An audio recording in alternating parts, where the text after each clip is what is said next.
Assalamualaikum warahmatullahi wabarakatuh. Perkenalkan, nama saya Beben Siregar. Saya akan menjelaskan tentang upaya hukum dalam hukum acara pidana. Upaya hukum. Pasal 1 angka 12 Kitab Undang-Undang Hukum Acara Pidana KUHP menentukan upaya hukum adalah hak terdakwa atau penuntut umum untuk tidak menerima putusan pengadilan berupa terjadinya untuk umum dapat menggunakan upaya hukum apabila keputusan hakim yang mewajibkan pidana yang mewadai. Upaya hukum biasa. Yang pertama itu kosong banding, yang kedua kasasi, yang ketiga kasasi demi kepentingan hukum, yang keempat peninjauan kembali.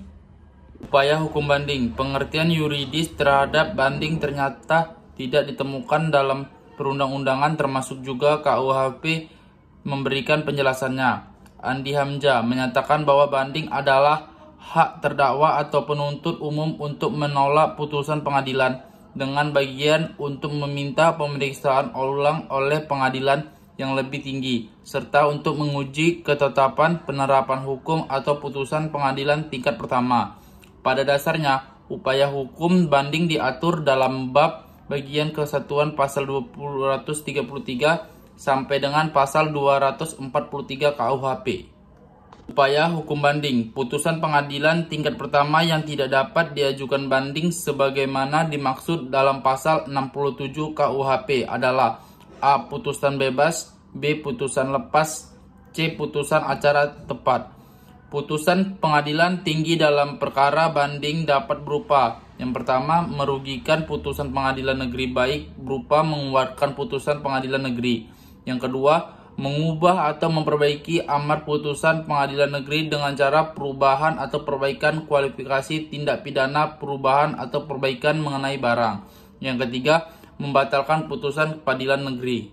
Upaya hukum kasasi. Pada dasarnya, upaya hukum kasasi diatur di dalam bagian kedua pasal 244 sampai dengan 258 KUHP. Upaya hukum sebagai pengawas tertinggi atas putusan-putusan pengadilan lain dan bukan merupakan peradilan tingkat. Yang pertama, apakah benar bahwa peraturan hukum tidak diterapkan atau diterapkan tidak sebagaimana mestinya? Yang B, apakah benar cara mengadili tidak dilaksanakan menurut ketentuan menurut undang-undang? Yang C, apakah benar pengadilan telah melampaui batas wewenangnya? Kasasi. Tujuan dari kasasi. Yang pertama, koreksi terhadap kesalahan putusan pengadilan dibawahi. Yang kedua, menciptakan dan membentuk hukum baru. Yang ketiga, pengawasan terhadap terciptanya keseragaman penerapan hukum. Putusan yang dapat diajukan kasasi adalah: yang pertama, putusan perkara pidana.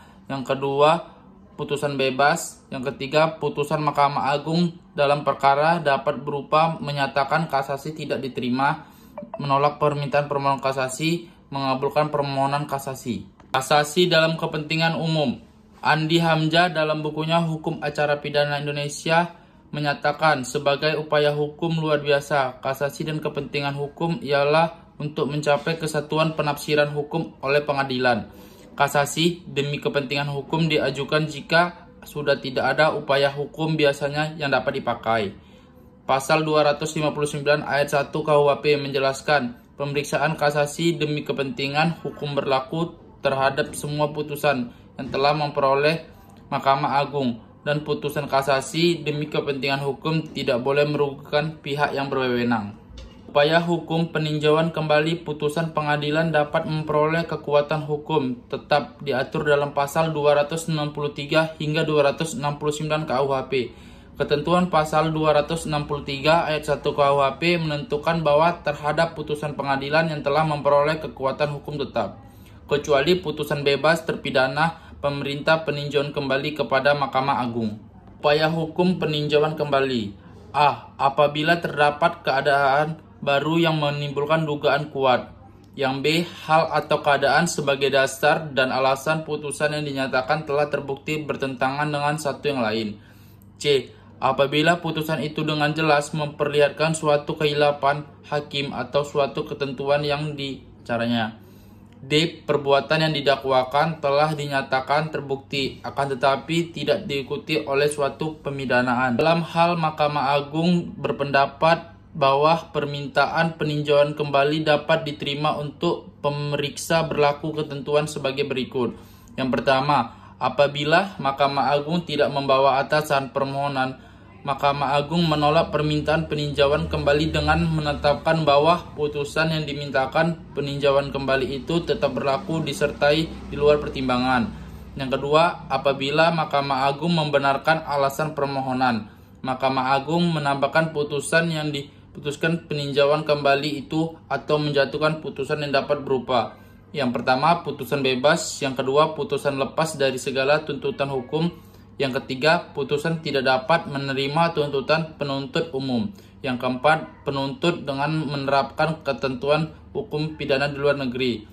Patut diatur pidana yang dijatuhkan dalam putusan peninjauan kembali tidak boleh melebihi pidana yang telah dijatuhkan dalam putusan semua.